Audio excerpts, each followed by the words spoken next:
What's up, everybody? Welcome back to the Blue River Bow Hunting Podcast, episode 137. Hope everybody's having a good week and staying warm. I know here in central Indiana, it's been super cold. I was going to try to get out this week or this past weekend and film a buddy, but when it's negative 20 outside, it's a no-go for me. I'm about froze, but hopefully everybody's having a good week. And I'd like to shout out some local sponsors, Local 18 Heat and Frost Insulators out of Indianapolis. If you have looking for a career in the blue collar, look them up, insulators.org. But this week I got my buddy Harrison Seybold on.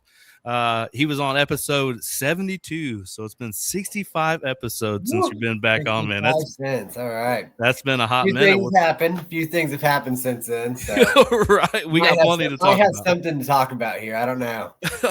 That's awesome. How you been, man? Good. You know, just the norm. Working away and hunting away. Right, with the family. You know how it all goes. Oh, for sure. And it's I haven't got into it yet. I have turkey plans with a question mark wrote down on my notes. Seems like you do pretty well on going out of state in certain places, and I know with the cold weather, I'm already looking forward to chasing those gobblers, man. Yeah. We go to Kentucky every year, and maybe not this year because I have a baby due like the week of opening week of Kentucky turkey, so it may not look too good for me to go this year.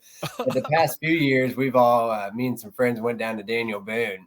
And we've been on the birds. Now my buddy's family is from there, so we kind of have a little in where the birds might be already. There you go. So we do pretty well. They were born and raised down there, so I'm lucky just to be able to tag along because all of them are family, and then they just kind of let me hop in with them every year. So it's real cool. They got a lot of land, mix of public and private. Mainly like this year. I'm trying to think if I've ever. I think every year I've killed my birds on Daniel Boone, but we've killed a few on their private. A lot of it is private that backs up the Daniel Boone. I got you. I cut my teeth a lot. That's like honestly probably my first love when it came to the outdoors and hunting and stuff like that was Kentucky turkey hunting. That's where I killed my first. See, turkey hunting was my first hate in hunting. I turkey hunted for probably 6-7 years. Never killed a bird. I shot one bird one year. It flopped in the field. I was so happy. I caught it in by myself. This was public lands here in Indiana. I was so happy. I started walking up to the bird in the field, and the thing gets up and runs runs for its life, and it was gone. Never saw that bird again. And after that happened, I thought, I'm done. I'm just not going to turkey hunt. Like there's just some people just don't turkey hunt, I'm just not going to do it. It's not going to be me. And then like a week later, I went back down there and ended up becoming a big gobbler on public, which was cool. And that's where I was like, man, I love turkey hunting, Right.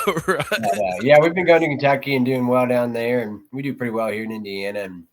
And this year, I'd like to try and get out west and turkey hunt, but with the baby, I'm not. But they have some later seasons out there, so I'm not for sure to know. So if like they have a nice late May season somewhere, I might try and sneak out and leave my wife and. three kids under 6, be one of those numbers just for a couple of days. She'll be fine, I think. There's a couple of states that run long into May. I know West Virginia is one of them. I killed last year the weekend before Memorial Day in West Virginia. Really? And then Wisconsin runs pretty deep into May too. I knew Wisconsin did. I've always looked up going up there, but and I've been up there a few times during turkey. I filmed a turkey hunt in Wisconsin at my uncle's farm 5 years ago, probably 6 years ago. That was a lot of fun, but I've always looked to go up there and hunt because that later season, just never been able to make it. Their seasons are weird. It's like when you go. Actually, I think their application. It's a draw. Was like last week, last Wednesday or something like that. Yeah. But it's like each week is a season. Yeah, each week has so many tags, and then the later it gets, you normally get some leftover tags. Right. Yeah. So. And speaking of Wisconsin, I know you've done very well in Wisconsin deer hunting too. Yeah. Oh yeah. I killed that big one in Wisconsin last year, and that was just icing on the cake for me there. I mean, my uncle actually just sold the farm, so that was man. Yeah, so it was hard. He bought it in 07, so I think 07, could be wrong, but somewhere right around then. And he's just, his interest has changed. He wants to go chase big elk, So it was cool. It was awesome to have it in the family, but not my farm to be able to keep around. But man, last year's deer there, and I knew it was probably going to sell last year when I was there. So I was kind of like, all right, I really want to try and get on a good deer. I hunted 8 and 9 day gun season, so I killed them on the Saturday, and gun season ended that Sunday. So we need to find some public up there or something. I know a few spots. I might already have a few picked out because I love going up there, and it's definitely on my list to get back and hunt. And honestly, I might even want to go try their gun season on the public just because I know how Wisconsin is. People drive the private all over. People will be driving the public. You just never know up there. You have a chance no matter where you're at. Yeah, for sure. It's been 5 years, so it'd be going on 6 years since I've been there. And there's just a different feel to it up there. I don't know how to explain it. It's almost like the Kentucky turkey hunting thing we talked about. It's got a different feel to it too. It's just like the heritage up there makes it. It's like everybody deer hunts. When I say everybody deer hunts, like the whole town's deer hunts. The tradition and the vibe, and man, and have you ever been there during gun or no? No, I was there during late October. So when you get to gun season, it's like all the bars turn into like just these deer hunters clubs. They have like big buck, I don't even know what to call them. They do like games with it, like a big buck pool. Everyone puts in, whoever kills the biggest buck, they get a prize, whatever. That's awesome. Like every little bar has it, and it's cool. I don't know if it's cool, but in Wisconsin, anybody can go into a bar. It doesn't matter how old you are. So like when we were up there last time, we had my 2 and 5-year-old in the bar hanging out. Everyone's cool though. It's not like It's not like a trashy scenario. Everyone's most of those people probably make 3 times as much money as me and live in way nicer houses back home. So, it's all it's just cool and fun. And they have a really good atmosphere for deer hunters. Oh, for sure. The bar that I went to, I was in a little river town on the Mississippi, and there was tons of bars. And I just, I'm going to go to meeny, miny, mo. I'm going to go to that one, Went there and I had a good time, but they had Fridays were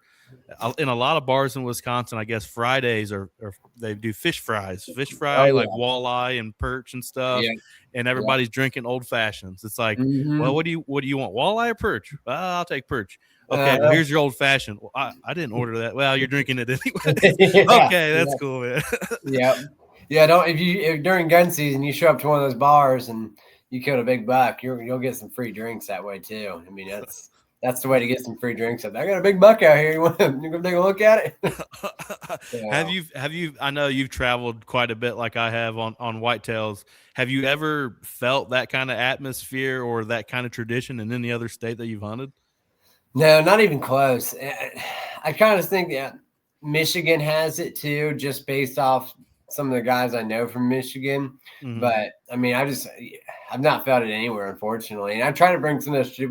We do deer drives here in Indiana every year, which is something we always did up in Wisconsin. So I try to bring that back here and get some guys on with it. And that's kind of something cool that we do because it's different. We get a lot of pushback from people on it just because it's not, for sure, not the norm for here. But it's a lot of fun, and it brings that tradition of what I had in Wisconsin all those years back to here. I kind of showed to those guys, and we kill a lot of deer. We kill some nice deer doing it. We did well this year. My buddy Ethan, he shot probably 140-inch 10-point. It was awesome. So nice. What is there like a certain day or weekend that you like, or just like whenever you get enough people to do it? We always doing the last day of gun that way. And we kind of do that, try as a respect thing too, that, we don't want to go in there opening day of gun when the neighbors are hunting hard still, we want everyone to have a good chance still. And I know a lot of people by the last weekend of gun, last day of gun, they were done the first weekend of gun. And so that's kind of like, that's for me. After opening weekend of gun, my hunting is, it's like, it really slows down just because, some of those spots I hunt, the cameras die out, deer moving into big groups, other places that I don't hunt. So, we just try to be a little bit respectful in that manner, that we aren't pushing it when a lot of guys are still trying to really get it done. Right. How did your Indiana season go? I know you were fortunate enough to take one, right? Yeah, and it was a good buck. He wasn't anything that was like, whoa, but he was a cool deer. He had a really big spike on the one side. It was like 15, 16-inch spike. It was kind of just like an empty main beam that had this little fork at the end. That's And awesome. yeah, his other side was just a decent 4. He's nothing huge, but he had a broke leg, which was really. He walked on it well. You could tell there was a little something. It was from the year prior, but when I went to drag him out and get him, and I pulled that leg, it just over like nothing. Wow. And you could tell that like some of the cartilage had formed, but it wasn't very strong. So as soon as I just pulled out, snap. It was kind of gross actually. Oh, wow. But he was a cool deer. He had a couple pictures of him. I probably, in hindsight's 2020. I probably should have waited for another deer, but at the time, I'm one of those guys that the deer comes in, I get excited and I'm happy. I'm going to shoot the thing probably. 9 out of 10 times I'm going to shoot the deer, and I really like goofy deer, like awkward looking racks and stuff. No, some guys like typicals. I don't want a typical. Man, I want something that looks weird, just gnarly looking. Yeah, something gnarly. Doesn't have to be huge. If it's gnarly, I'm probably gonna shoot it. What county was that in? Let's see. Let me find a county in Ohio real quick. Wayne County. Wayne County.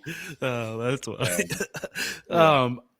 I have it wrote down in my notes because I feel like you and Dean kind of have like this I-70 corridor type of like plan that you guys go with, the last few years, and it seems to really work out for you guys. You guys seem to really get on big deer all the time. Talk about kind of how those setups work for you guys. And I think, and this can work for any major interstate system. I think they act as barriers, and so when you can hunt those barriers, I feel like a lot of times these deer clog up on the barriers. You know what I mean? And that's how I feel, at least for my farm where I hunt, is that those deer are very rarely ever crossing over I-70. And so, and I have a buddy who hunts on the north side of I-70, just right straight north of me. We've never had the same deer on camera. We've never shared a deer. So I think it's just they act as a barrier, and you can just kind of, a lot of those deer will clog up on them, especially where if I'm at, we have a river system that runs through right there. Now, we'll say they will follow that river right out of there.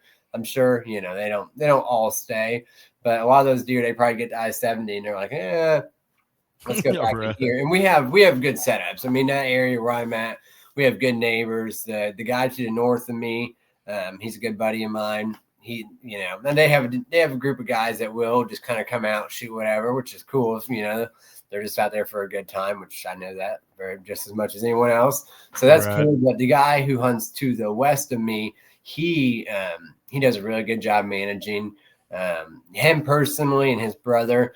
They're after big mature deer. Now his daughter, she shoots probably bigger deer. I think she's probably killed a bigger deer than me actually. But I think if a nice 2-year-old comes out, 3-year-old, she's definitely going to shoot it. Not that I won't either, but that Pacific farm in that area, I do try and want to wait on those smaller deer just because I know they have a better chance of making it there compared to pretty much any other farm I hunt. Any good 2-year-old or 3-year-old's getting smoked. I mean, there's no chance for them at all. So whether it's me or the neighbors, somebody around there is going to smoke them. But that specific farm, we got a chance to grow some big deer there. And the neighbor shot a 165 this year, so that was pretty good. I mean, that's solid. I had 4 or 5 deer over 140 out there. Was there any particular deer, like a certain, just one particular deer that you wanted to get on and try to chase hard? Yeah, that one I just learned died today. Oh, really? Yeah, probably within an hour of you texting me, I learned about that deer dying. And so I talked to a buddy of that guy, and it apparently went 194. Oh, do you remember that? Do you remember that big non-typical? Did I ever send you that non-typical? I don't think so. No, okay. Well, I tried to keep it on the down low for those people. So yeah, I had this giant non-typical, and I had them all through velvet, and in the season, and now I had this 3-week period where I didn't see him from the last week of September into the first couple of weeks of October, and I thought he was gone. And and this is why I tell myself I should have waited, because the morning I shot my Indiana buck, my goofy little guy, I got a picture of him at 11 a.m. Oh, wow. Yeah, 2 hours after I shoot this 100-inch deer, I'm like, dang it, or what would have been probably a 100-inch deer if both sides were correct, And so I'm like, I'm looking at that picture. I'm like, there's no way I just got this deer on camera again, walking through the beans, this morning. And he was back, and then he was on me all year, and he got killed. Supposedly got killed about a mile away on the last minute on the Saturday of last day of gun. So, oh man, Amish guy got him. So. Do you see I guess you guys do there, what, a little I'm bit an north Amish of you? person. Yeah, the guy, my neighbor right here to the left is Amish, and then you go on the other side of the road. There's Mr. Dan Stolfitz, and he's Amish, and you go to the Laps on the other side. So yeah, I'm loaded with Amish around here, and I really don't think he poached him or anything, but it does shock me how quickly that deer was on me every day. I mean, I saw that deer leave my farm one time all year.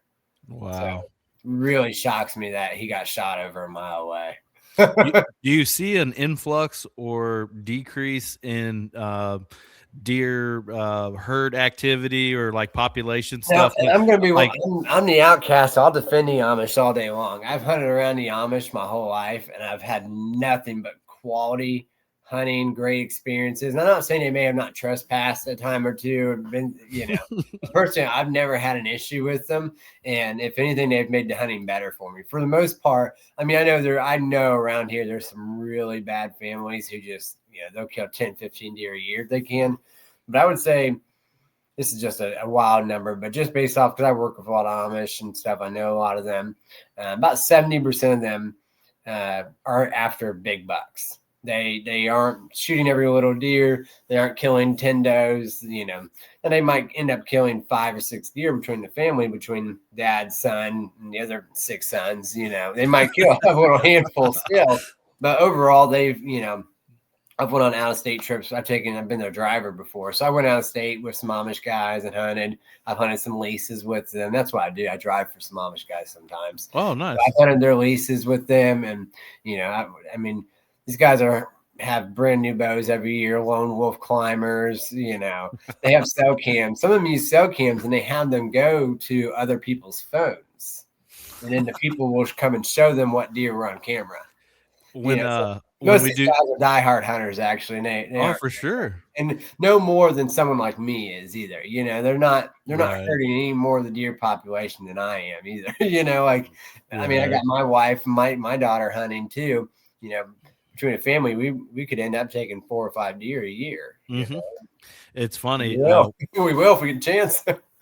Right. When we have the booth at the Indiana Deer and Turkey Expo, when we sell exact broadheads, those are my biggest customers of the weekend. Yeah. Like they buy when they see the pricing on those broadheads, they can't help themselves. You can just see it in their face. Like, oh wow, I'll be back. Pass a good deal. They never can pass a good deal. You put a good deal, they're like, okay, yeah, And with them, I don't know if some of them or whatever don't have bank accounts or how that whole thing works, but they always whip out the biggest stack that I see of the weekend. It's always an Amish guy, hundreds like that. Oh yeah, and that's why when I go on these out-of-state hunts with them, like they pay for a hotel, they pay for my gas, they pay for my food. The one year they bought my license for me. It was like, nice. Go, wherever you guys want to go, just let me know. I'll take us, and it was a good time. And I got a free hunt out of state. Just by driving, so even better. You can't beat that. No, you can't. Did you film much this year when it comes to whitetails? No, man. I got, I've filmed for so many years, about 5 years, and I'm gonna go back and I buy another camera at some point, but I go back and forth with it. I enjoy it for a while, and then it burns me out. Right. At the end of the day, I am one of those guys, man. I got one main goal, and I'm a trophy meat hunter. I think I said that last time, and my goal is to kill a giant deer, a good deer, and then at the end of the day, now I don't always do that. Like I said, I killed a goofy. I mean, the deer probably scores 50, 60 inches altogether with his little goofy side like that.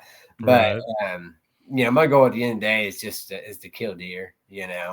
And adding all the extra cameras and stuff in, there's been a couple deer over the years where I was too worried about focus trying to film that I could have shot at, and I didn't because of the camera. And it still bothers me more because I'd much rather actually kill the deer rather than get footage of it. And I've leaned more towards just doing camera stuff out of season, just doing photography, filming, and, because you can get some amazing footage in the summer and stuff. And so, and with so many, I mean, just as well as I do, that the YouTube market and stuff is so saturated. I'm not going to provide anything special to the hunting world. Right. I don't mean that to sound down on myself. I'm just not. It's the realities of the industry and stuff. So I just want to hunt. I'm sure I'll have a camera by turkey season, but for the most part, I don't take it to the woods. I don't want to set up a camera arm. I don't want to worry about trying to get this on film. I just want to go and try and shoot a deer.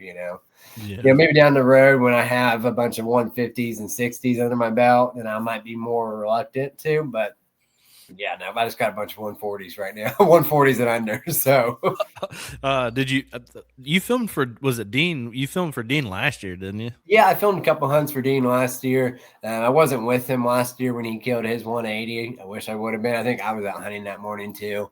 But yeah, I filmed a little bit for him, and that's something I will do. If somebody especially now, if one of my buddies got a hold of me and said, "Hey, dude, you want to come run camera tonight?" Sure. But as for trying to self film for myself, yeah, no. It gets tough, man. Film for other people, I will. But as for filming myself, not right now. Not it, man. Let's talk about Kansas. I want to dive into that. I got a lot of questions when it comes to how everything works out there. How exactly did Kansas fall into something that you wanted to do and all that? It started with the one to go to Iowa. And I still really want to go to Iowa, but the reality is hunting Iowa is for the amount of money, for what I make and for the amount of time. I mean, it's a lot. It's expensive, and Kansas is a lot more doable than that. And I mean, Kansas, you still got to put in, you still got to draw. I mean, it's still, I don't know, $600, $700, $800 for your license after you're all set and done. It's still expensive. But, I mean, it's just the mecca of whitetails in my head. I mean, when I think of big whitetails, I think of either Saskatchewan or somewhere in Canada, or Iowa and Kansas, Oklahoma. I mean, that's been it, dude. So for sure. And I think that started at a young age too. I'm not really sure it's always been to go out west and deer hunt. And so last year when I went and guided in Nebraska, I was like, man, I have to go to Kansas. So I bought my preference point sometime right around that point in time. Maybe I bought it earlier in the year. But I mean, I think last year when I went to Nebraska, that's when I was like, all right, I got to get out here and hunt. I got to. And Kansas has always been the one I've been like, all right, I'm going to go hunt there. I'm going to go find big deer in Kansas and glass hillsides for days. And, and it was awesome. But Kansas started in my head a long time ago, at least going west did. How I finally ended up with Kansas. Because if I didn't draw Kansas this year, I was going to go to Oklahoma, where it's over the counter, right? Or Missouri, one of the two. I wasn't dead sad because Missouri, I know that part. I know some spots in Missouri. I got a buddy who has an outfitter in Missouri, and he's got some spots for me on public that he said he'd show me. So I was like, all right, if I don't get Kansas, I got some backup options. Right. Yeah, where I go in Missouri, it's really not even that far from Iowa where I'm at, really. Well, I looked because you were in Missouri when I was in Kansas. Yeah, I think we were on the road, everything, your timeline for your Kansas was like the exact same timeline for my Missouri trip. Yeah, and I think when I was all said and done, where you told me where you were, we were only like 2 hours from each other. I mean, I was only like 45 minutes from Missouri. So oh, okay. I was really far east Kansas. Oh, okay, I got you. I won't put the unit out there since we're gonna try to go. Yeah, because we're going next year. But the furthest west unit you guys can go in Kansas. Right. That's the one I was in. I want to hear terrain features, what it's like. I mean, don't throw pins out there, but how you found these places and all that. Kind of describe those places. So I'm a map junkie, dude. I have every mapping app you could imagine, and I jump between all of them. So I'm just a big map guy. I'm constantly I have between all the mapping apps, there's probably 4,000 pins. I mean, it's ridiculous. I got to start going through and deleting some because half of them I'm like, what did I mark this for? But So this started early. I was just mapping, just kind of looking for different pinch points and funnels between public and private, because of course Kansas has the walk-in hunting access where you can it's private land open to the public, so you can just show up and hunt at any time. It's awesome. That is awesome. I just started marking all these spots, and they're everywhere across the state. I mean, they truly are. For anyone who wants to hunt Kansas, don't overthink it. That's the big thing that I quickly realized, that even if no matter where you go in the state, there's big freaking deer. Now, the eastern side of the state has probably more habitat, but the western side of the state has a lot less pressure and a lot bigger tracts of public that you can access. Mm-hmm. Some of those walk-in hunting access places out there, I was looking at like 5,000 acres. Now, it's mostly grasslands, but dude, that's, you can get it done out there too. Yes, that's what Lee from Seek One killed it. I mean, his was giant CRP field surrounded by more CRP field. That's one of the best YouTube hunting videos there is. Yeah, I'm telling people, do not overthink going to Kansas when you do it. Now, plan your trip accordingly, but don't overthink it, because there's giant deer all over the state. I know they got HIF EHD, but I mean, overall, there's giant deer all over the state. But the terrain overall, I mean, it kind of varies. There's some big hills in there, then it'll get real flat for just, you can watch your dog run away, and the next week kind of flat, just goes for days. Some awesome creek bottoms. And that's where, when you're looking, find water. When you're out, and that's what I learned in Nebraska really quickly, is find water and you'll find deer. Mm-hmm. It gets stupid hot out there. And for days it gets stupid hot. And so I had private out in Kansas that was 650 acres. And so I was real pumped up to have this private and be hunting it. And got that pouching burning me. It was looking real good when I was out there in August and I was scouting. Saw a real nice buck. I saw two real nice bucks, and got some cams up. And like right off the bat, I was getting nothing. I was like, all right, I was getting some deer, but it wasn't like, where's these big deer that I saw while I was there and stuff. And they were in a big drought. And so there was two cattle ponds. The farms were each about 300 some acres, and they were separated. And there was cattle ponds on both of them. Both cattle ponds had dried up by the time I had set my cameras, which was about 2.5 week time period from when I went back in September and hunted the opener. There was no water there at all, and deer were just gone. Nothing on the private.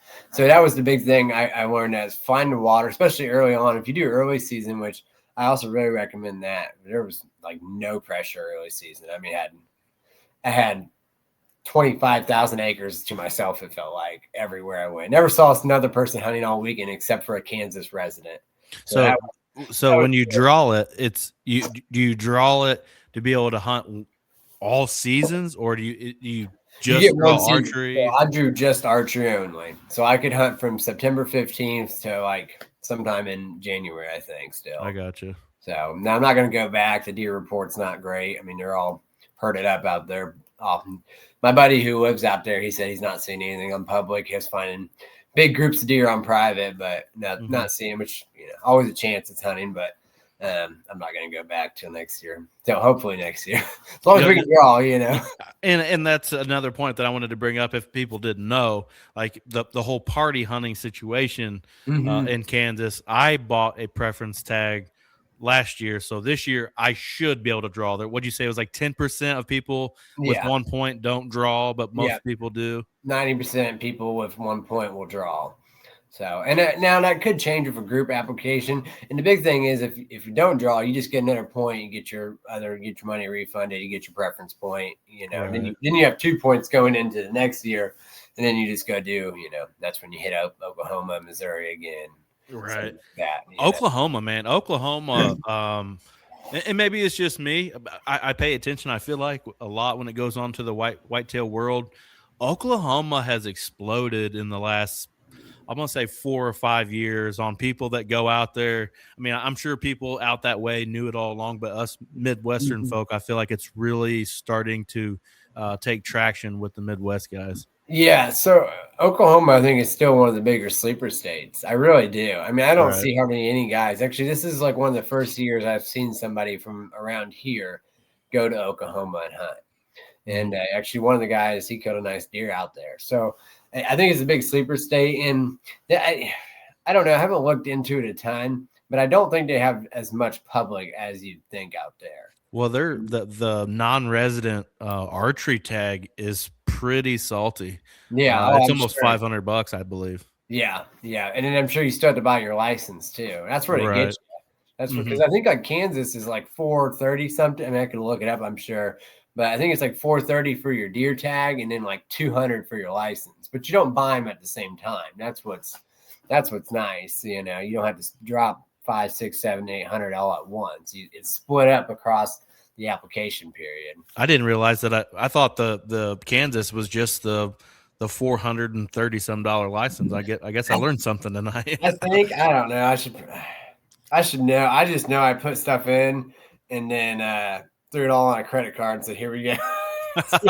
Whatever goes through on this credit card will be there. Well, I'm sure either way we'll figure it out. But with the whole parting hunting, if I draw, I'm able to take 4 people. Yeah. With off of my point. Yeah. So me, Harrison, and a few others are going to try to go back for 2026. I've been talking about it on the show a little bit about, looking forward to Kansas next year. And then I will draw Iowa the year after that. You will. So I'm going to spend a lot of time out there, out that direction. So I'm looking forward to it, man. Really. Yeah. Well, you'll go. I mean, well, no, I don't think I went through Iowa to get there this time.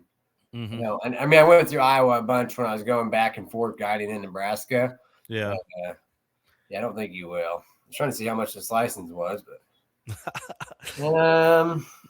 it's expensive. Let's see more info. What I don't know. Of course, it doesn't say right there. No, you're fine, buddy. Like setups. Did you go in with like a climber? Did you take just a lock-on setup? How did you approach those walk-in properties? So I forgot. I forgot my saddle. I have a homemade saddle. It works pretty well. It's nothing special, but it works, and I can hunt out of it pretty easy. Mm-hmm. And but I forgot it. And so I had my stick. I have a 1 stick and I'm just a platform. But my platform is I'm a cheap, whatever I can find, hunt it and make it work kind of guy. So I have this platform from like the 90s. Super cool, super lightweight, awesome. I mean, grips to the tree, and it's big enough that myself with a size 9 boot, I can stand and hunt on it. So I had that, and I was hunting from it. But since a lot of this it's public land, which I don't know if I'm really supposed to, but there's all these old abandoned deer stands on them since before that you could tell. I mean, the one stand because I shot that giant in Kansas, I shot that out of some probably 10-foot ladder stand that had been there 20 years. It was right in this corner where I wanted to go. And I was like, well, forget hanging this thing up and hunting. I'm gonna climb this ladder stand right here, And then on the other property I ended up hunting, I found I found an old hang on that had probably been there 5-10 years. And so they're not supposed to be there to begin with. I mean, I guess I'm sure the people who own the land can have stands on it still. I'm not really sure how that works, but these stands were old. I could tell nobody was hunting them, and so I'm one of those guys that I got stands sitting on public all over that I've left, and I hope guys are killing giants out of them, man. I do. That's awesome. I truly do. So, some guys look at it like, you shouldn't get anyone else's stand. Don't touch stuff that's not yours. And I agree with that too in the same sense, but I'm also like, if I could tell like, oh, there's a guy hunting here yesterday, I wouldn't climb up in it, but it was very clear that nobody had been in these stands for a while. So we mainly hunted some permanent stands on these public that hopefully are still there when I go back. Oh, that's awesome. Talk about that story with that big boy. He was a big boy. Yeah. And that's just one of those things that I'm still like, I can't even fully fathom doing that, But so I rolled up to the spot, and this was actually one of the spots that I did not have like marked as like one of my. I had like 10 pins that were like, all right, these are where I'm going to focus my time and energy. But when I left for Kansas, it was like 5 o'clock here in Indiana, driving straight through the night. So when I got there to Kansas, as soon as I rolled into the unit, I wanted to get to a place and just start hunting. I didn't even want. It was freezing. It was like 10 degrees. I was like, I just want to get somewhere and hunt It's November 8th. Just go get in the woods kind of thing. You know, just go get in the woods. So I roll up to the spot. It's one of the closest spots I could be at. And I get there. It's like a long walk in. I start walking. I finally get to the field edge, and I just like stand there forever and wait till to get light so I can kind of see what's going on around me. That's when I finally kind of work into this corner here where I find that ladder stand. So it's just perfect setup, you know, right in this corner of this cut cornfield. I'm in this big long draw that comes out of two just giant, thick wood properties, beautiful looking farms. And I mean, right off the get-go, I got a buck chasing a doe on the private. There's does in the corn. They're feeding. They're doing their thing. And I don't know, it's probably 9 o'clock, I would say. And I mean, it's windy. It's brutal, 20-mile-an-hour winds. I'm sitting there just, you know, frozen to the tree. I mean, I'm sure you were getting the same weather. Yeah, for sure. It was freezing, you know. And so I'm just sitting there. I'm getting to the point where I'm like, all right, I want to leave because I didn't dress warm enough because I was in a hurry and stuff. And I'm frozen. All of a sudden, I just look out and probably 50 yards, 60 yards in this cut cornfield. That buck just walks out, you know, broad day. And it was like, man, this is Kansas. This is what I dreamed of Kansas, you know. Right. Like what I pictured happening when I come, and it's actually happening. All right. So I'm like watching this deer just walk across the cornfield. Of course, it's super windy. And he goes across the field, starts hitting the scrape, doing his thing over there. I'm like, all right, let's, you know, get the grunt call out. It's like, rah, rah. Start grunting at him and stuff. And he couldn't hear me for the life of me. And actually, I picked up my phone and started filming him with my phone across the field. I sent you that video, I think, or you saw I don't think so. I don't think you sent me that. Oh, golly, I need to send you more stuff. Sorry, buddy. So I filmed him across the field and stuff. I got some beautiful video of him. And in the video, you can hear me grunting at him. He doesn't even look at me, nothing. And so I cut the video. I'm like, all right, this deer's going to leave because there's some does on the other end. There actually was another guy hunting that other end, actually. I never knew where he was, but I saw his truck parked on the other side of the property. So he's going down across the field. He's probably about 100, 120 yards now. And he's hitting some scrapes. I mean, he's hitting every scrape on this field edge. And I just started ripping these loud grunts. I mean, they sounded terrible, but through the wind and all the other noise, it probably sounded decent 100 yards away. And he looks and he does. And like, I don't know. I think I talked about it. Dude, I can just call deer in. I mean, if I see a buck, like 9 out of 10 times, if I see a buck, I can call him in. I'd put money on that.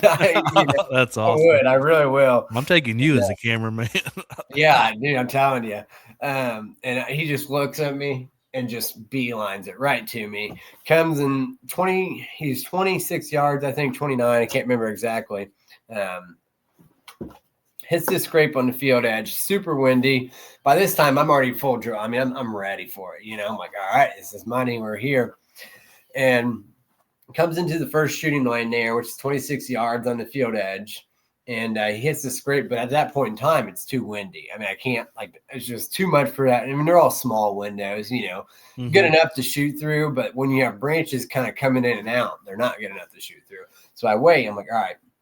He comes into woods and starts hitting another scrape. And mind you, this woods is only probably 20 yards wide by like 400 yards long. That goes between these two big woods.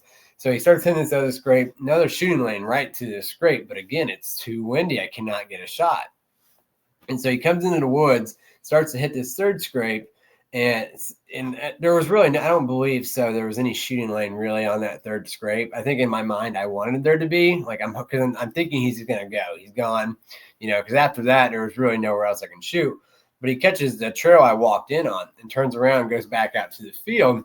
He gets back on that scrape on the field edge. And at this point, he's like slightly quarter of the way, kind of getting ready to go back towards where those does were, where he originally wanted to go. And he hits that scrape a couple times. And like, I don't know, I feel like, and in some ways you feel irresponsible as a hunter, but at that point in time, I felt like, all right, I have an okay shot now, you know, like the wind was a little bit less. I can see my pen. There's nothing crossing me in this moment. So I shot, but I can perfectly see my arrow going. And then I can remember seeing my arrow go sideways. Now when I say sideways, I don't mean like it went from here to here. It went from like here to like that, you know, it just wasn't flying straight anymore. And so the deer was quartering. And at first it looked like I made a pretty good shot. In my head, I'm thinking, okay, you know, he's quartering away. I went in pretty far back, but that I on everything, I'm 1000% sure that arrow went in, it hit a rib, and it went up the side of that deer, and it came out on his front shoulder on the same side. It never made it into his chest cavity, and I can even see the line under the deer's where his fur was all messed up, like a perfect straight line on the side of the deer where my arrow went underneath, because there was blood everywhere. It's like, oh yeah, well, it's because he has an 18-inch paper cut across his side now. Right. That deer, I mean, there's just, that's had to be what happened. And I can even like just see it. The deer's quartering, my arrow's hitting the deer, quartering as well. So and they were quartered the same way. It just was perfect scenario to get a deflection with a mechanical. That's crazy. This is the first year I have switched away from the Swacker 252. I've always shot that big fat fixed blade. And I'm like, all right, I got a brand new bow now. I'm going to shoot a mechanical. I feel comfortable shooting mechanical again. I've never shoot. I know you guys like argue that. I know, just for me personally, I will never shoot a mechanical. Now, I'm not saying if I had a fixed blade on that I wouldn't have the same scenario, but I do believe to a degree that I had a much better chance with that shot if I had a fixed blade that went in. I'm not going to call the broadhead out that I used, because I think it's a great broadhead still. It's just scenario situation. I think most broadheads would have deflected there, but it was, we tracked them for 600-700 yards, blood everywhere, but it's just, when I say blood everywhere, it's not like there's puddles of blood, but enough blood that it was pretty much blood. Where you can notice it, instead of being on your hands and knees trying to find it. Yeah. And it got to that point where we're like pins and needles. And I talked to a guy, and it takes roughly 2 liters of blood for a mature buck to die. And we maybe had a half a cup to a cup. Now, that doesn't sound like a lot, but if you take like a little medicine dripper and you try to drip out a half a cup of blood and squirt it out over, dude, you could take that a mile. You could. It's crazy how far you can make that go, actually, and how far you can make a blood trail go off a half a cup to a cup. What do you think made your arrow tail like that? I hit a branch. Because I gotcha. I still shot through one of those small lanes when the wind was blowing. It just like, and this is where I'm like, I should have just never shot. I will say to tell anybody, 99.9% of guys would have took that shots. I don't think mostly anyone would have said, I'm not going to shoot this 170-inch deer on public because I got a little wind and blowing some twigs blowing it, But in reality, I probably should have just not shot, let the deer go, and just kept hunting and hope that I had another chance at him. You know what I mean? Right. But again, my shooting lane was probably about that.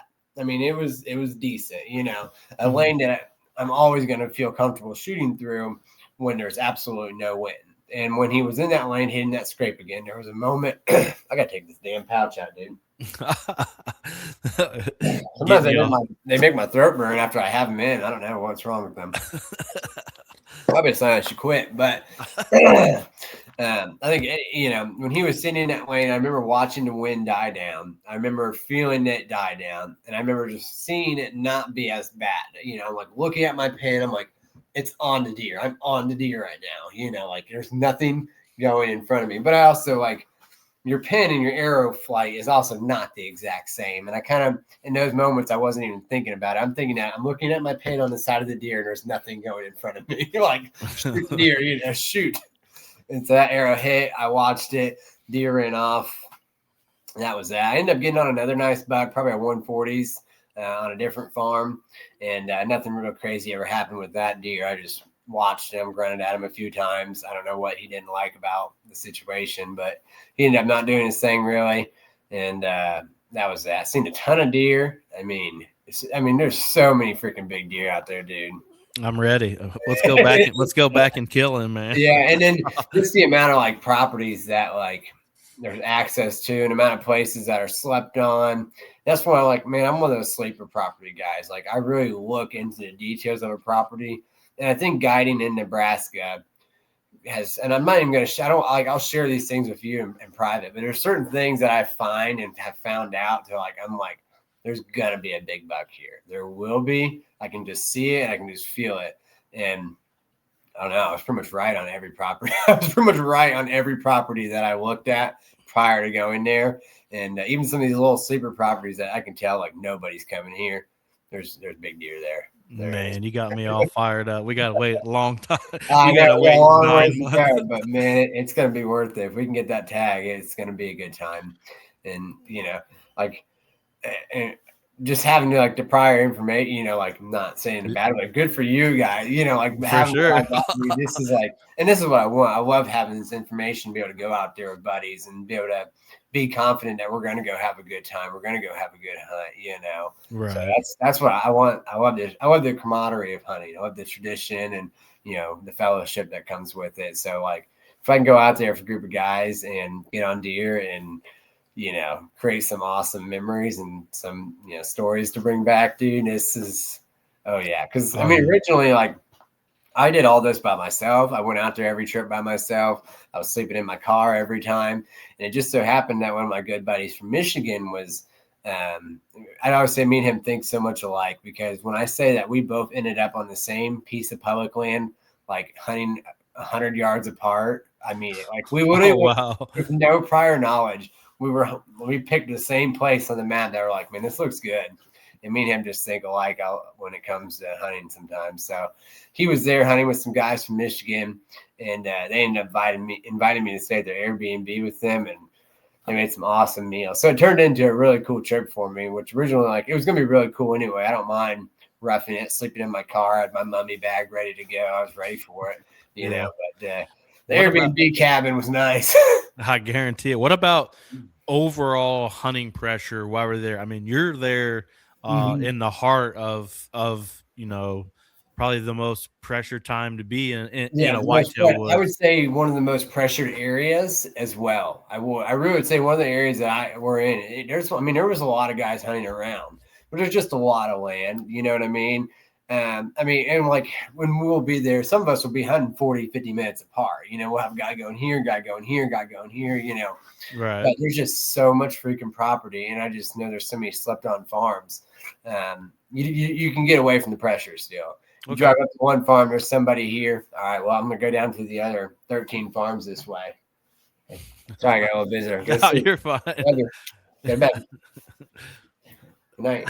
Sweet dreams. Okay. Bye. Take your brother down there to make sure he didn't come up here. Sorry.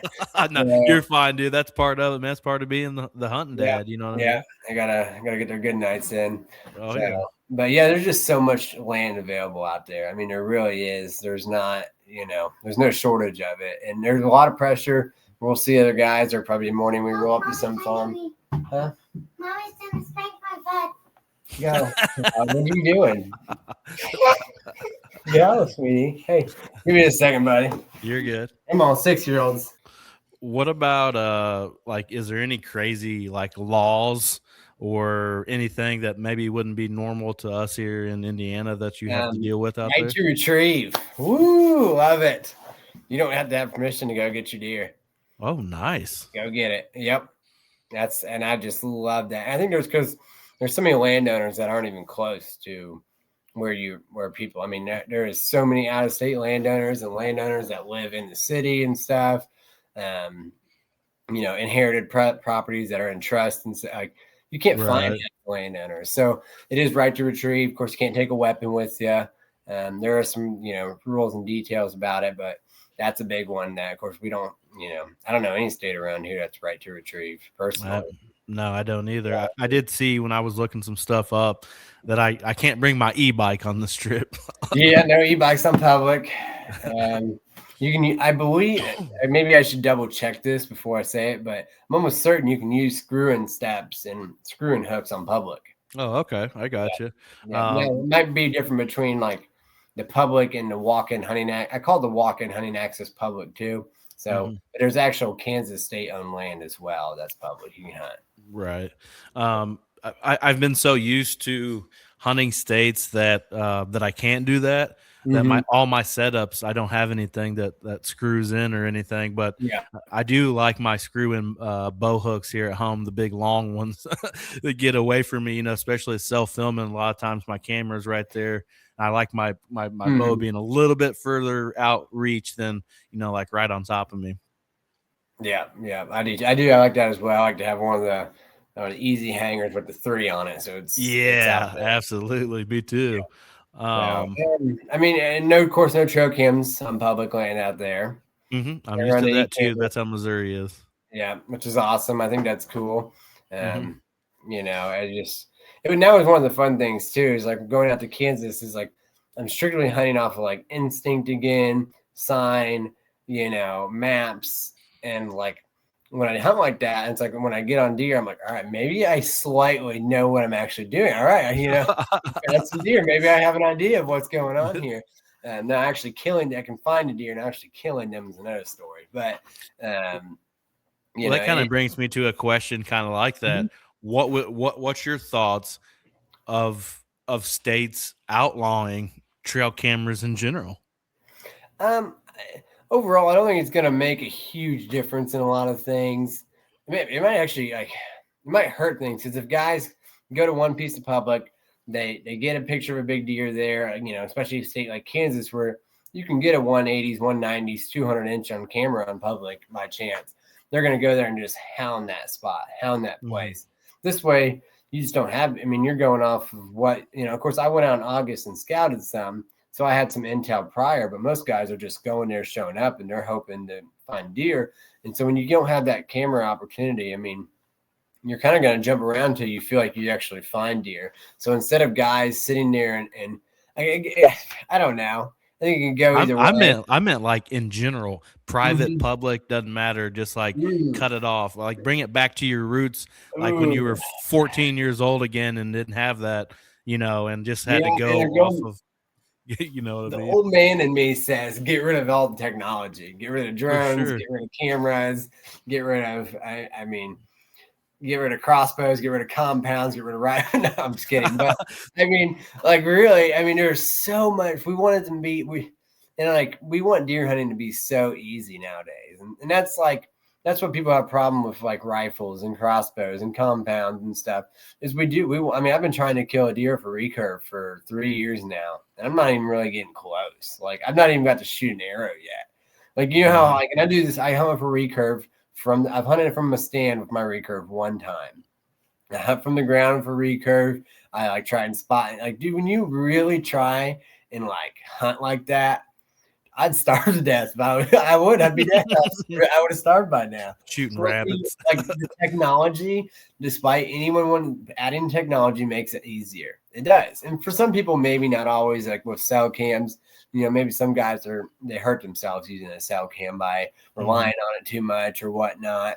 Guys having crossbows and thinking they're just ready to go. They don't have to sight them in every year. They don't practice enough with them. So maybe technology does hurt some guys, but overall, I mean, it's just like, it makes everything so much easier in the long run. I mean, being able to see these deer in live time, you know, we don't even got to track deer hardly anymore. We can either got a dog or you call a drone, and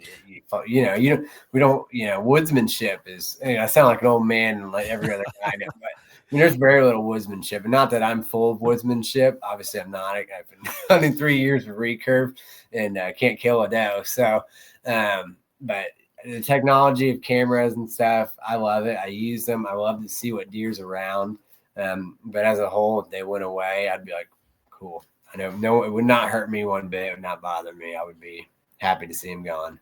Man, the whole drone thing is getting just kind of crazy, isn't it? Especially here in Indiana. Yeah, and so like now I've heard of like, of course, we said that one guy get busted down in like Dearborn or Decatur, somewhere, some county around here, not too far from here. A guy got busted outside Batesville, I think. He flew a drone, killed a nice buck with it. But and there's a lot of really honest drone guys too. There really is. But the problem is when you put like a resource like that, and I would say 80% of people's hands, it's not going to be used right. I mean, even some of these guys who have these drone companies, I would bet some big money that they're flying these things personally, finding deer in their farms in season and going hunting. They're not waiting that time period, or they're either doing what that one guy did and went straight on deer during gun season and killed it, you know. Right. I don't want to be like to point the fingers at anybody, but I'm really certain that there's guys, because we live in overall, we live in a pretty crappy world. Most people don't follow the law. They don't believe in the law, in some way or no. I don't wear my seatbelt hardly. So, in some ways, we always do something, that we shouldn't.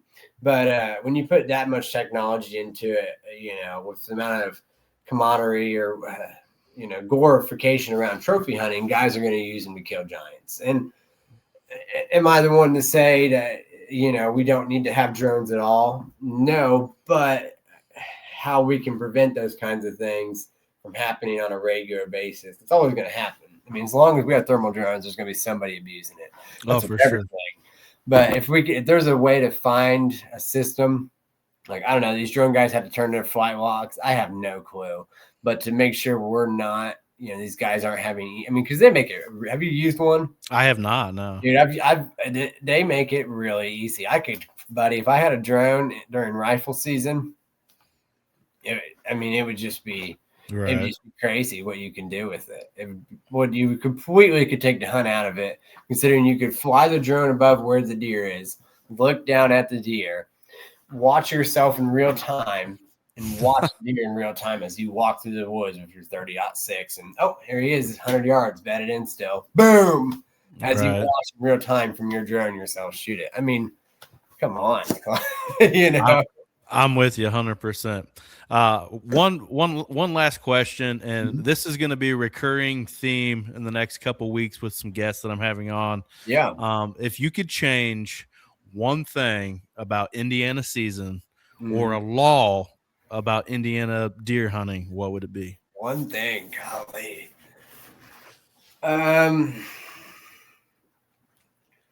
Not to put you on the spot. Really the one things I want to say, really, I would probably say take gun season away from where it's at and shorten it up. Do the 9-day gun season like Wisconsin and put it at the same time frame Ohio does, which Ohio might do. 1st of December.